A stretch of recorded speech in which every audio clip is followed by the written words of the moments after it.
get something from this. This is about chicks and raising chicks from egg or not.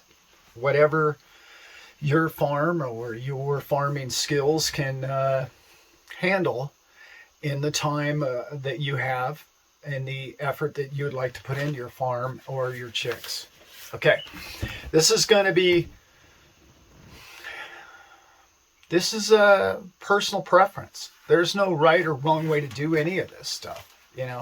It's just what you really want to do in your property. Okay, so I'm going to go through some pluses and some minuses and how it worked for us over the years, how we started and the way we started. We started like most people. We ordered, Green Fire Farms.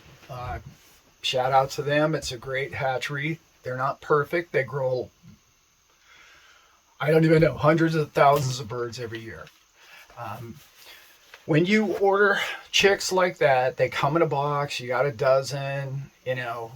You're dipping them, their beaks in the water, and then you're raising them in a brooder, keeping them warm.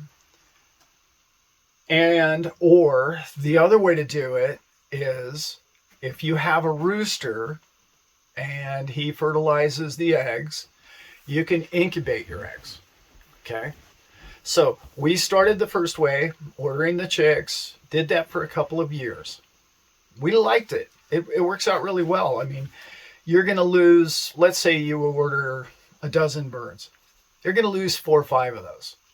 Just, don't be scared if you lose 4 or 5 of those birds. Don't worry about it because that's common. It happens to everybody. Okay. Let's think about it. They've been bounced around in a box for, 3,000 miles. And depending on what time of year it is, it could have been cold in one of the places or really hot right. You just never know. The poor little chick's been bounced around the Postal Service all the way across the United States, which is one of the pluses as to growing for your own farm. Number one, this is probably the most important thing. You have an unlimited amount of birds. Your rooster is going to produce, and no matter, if you got 6 or 8, 10 hens, you'll be amazed how many eggs and how many fertile eggs you can reproduce. Okay. It's fun. Okay. That's number 2 is fun. Number 2 is so rewarding. We raise pigs on the property, and piglets are really cute, and it's really fun, and that's great. But honestly, as much as I'm kind of more of a farm to table guy with my pigs and, making my own bacon and ham, and as you probably know on this channel, there's something really neat about a baby chick. The whole experience you get to share with it of it breaking out of its shell and becoming a chicken is amazing. And it's so rewarding, and we've really enjoyed the process. It's really cool. There's another, I'm just going to skip down to another one that's on here. If you have kids on your farm, you got to do it. I mean, you just have to do it.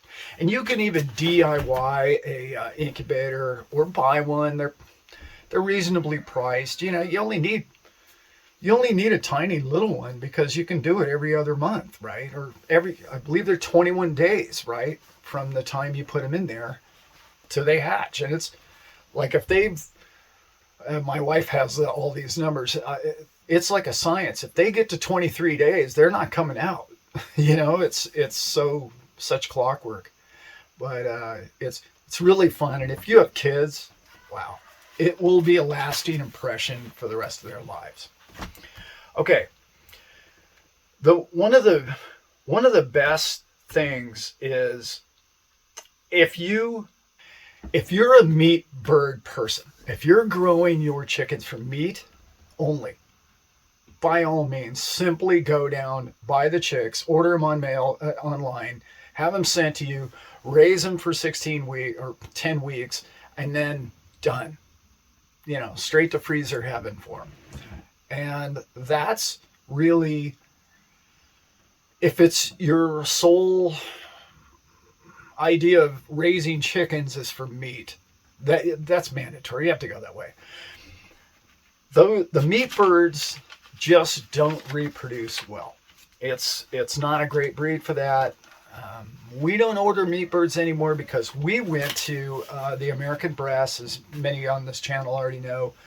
We raise American Bresse because we find the American Bresse to be the absolute champion when it comes to, they start laying eggs faster than other breeds.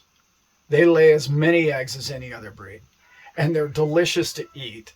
And that's a winning combination for us. That ticks like the 3 biggest boxes. You can even, why else would you want a chicken than those 3 reasons? Okay. So for us, that was the perfect combination that worked for our farm.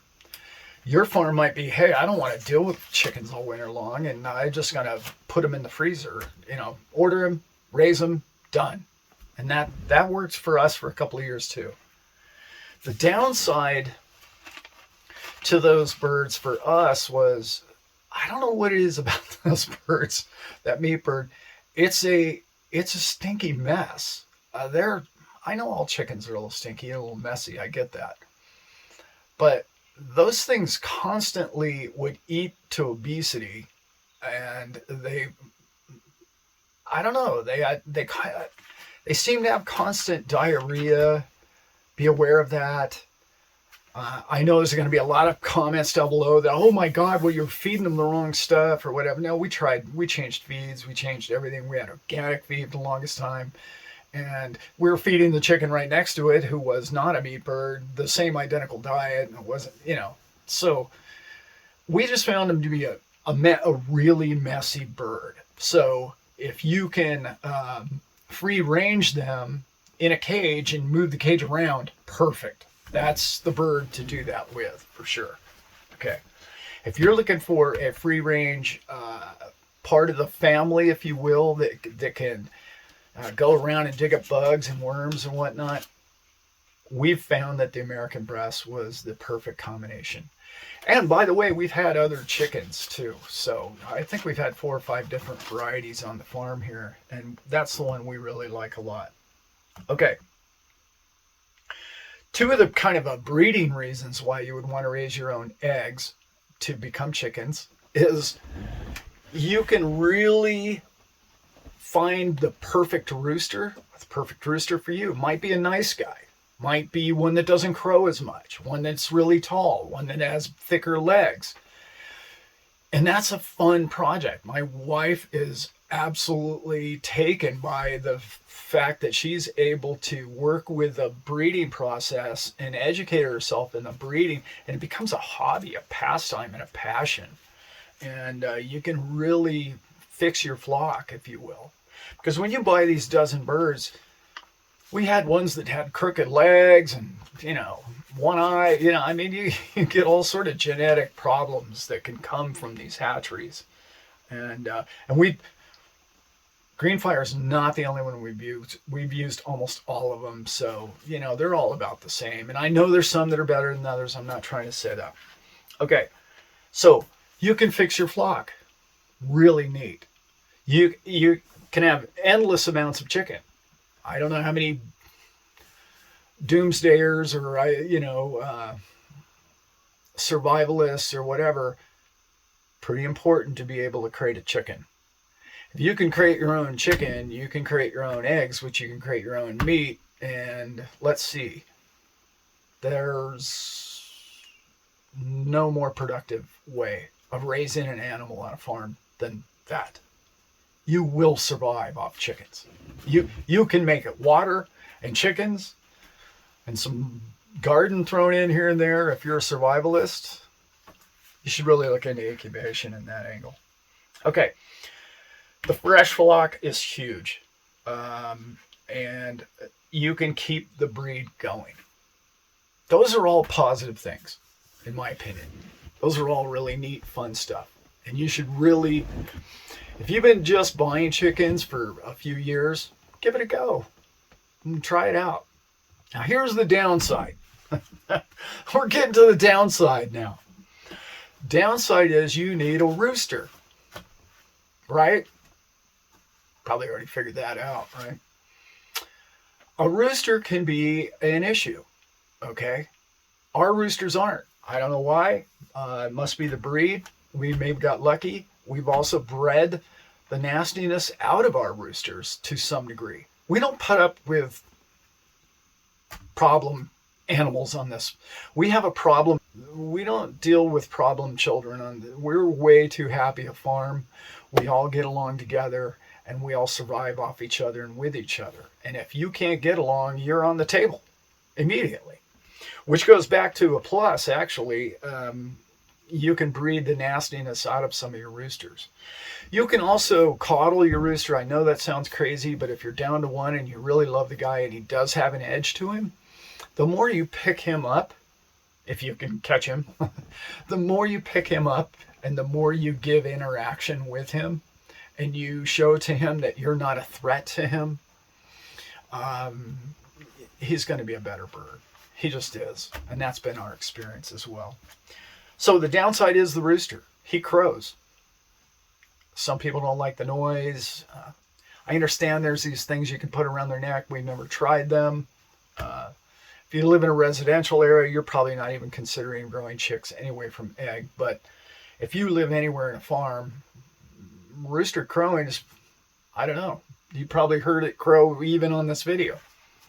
It's part of our life, and after a while, you don't hear it. You just don't hear it. Now, guinea hens, you'll never get over the sound that those make. What are some other downsides? It was really tough. I had to really rack my brain. The rooster can be an issue. He can be really, he's not intentionally being mean to your hens. It's just kind of the process they go through. And, he can take the feathers off the back of their necks. And, sometimes maybe if you've got kids, that might be an issue. You might not want to deal with any of that. But it's really fun. We wouldn't go back. We just wouldn't. I wanted to have some chick video for you guys, but that's still another week or two away for us to really get going on our spring hatching program. And we overwinter 60, 70 birds here at least. And we like it because we've really done, my wife, I say we, Elizabeth did all of this really, with very little help from the old guy. We have made a better strain. Is it perfect? No. Is it better than it was when we first got it? I'd say way better. And we're getting so much more selective with our chickens and the breeding process that we've done. And it's such a fun and rewarding thing to do that you can't get that by just ordering a chicken and then, 6 months later put in the freezer. You don't get that. So it is more work. You have to have maybe a little cooler if you want to store like 6 or 8 or 10 of them and then hatch them. But that's a whole nother video. That's a whole process and how we do all that. How mostly Elizabeth does all that. Okay, guys, I wanted to make this short. So downside, you got to deal with a rooster. Upside, I don't know. I named 6 or 8 of them there at least. They become part of your family. They become part of the farm. And your dogs, when you have your pets around chickens all the time, they know each other. They get to work together with each other. We have dogs that are brutal to squirrels and rodents and other animals, but they don't touch our chickens. So okay, guys, I hope you got something from that. We've had a lot of questions about, gosh, what do I do? Should I get chicken? Should I order eggs? Should I order chicks? Hopefully that cleared up a little bit. And we are Themis Farms, and we will soon, if not by the time you see this video, we will have eggs for sale, and they are a part of our breeding program that Elizabeth's done a lot of work, and we have some other videos on our channel about how we did that, and we're going to have more upcoming. So stay tuned, guys, and hit the subscribe and like if you like this video, and if you like the content, you got anything from it, please hit subscribe and post your questions. I've got another one for the people that posted in the last couple of videos about how to make my chicken coops. They saw the video. I will get to that soon, next. Okay, guys? With that, I'm Alan with Themis Farms, and I'm out.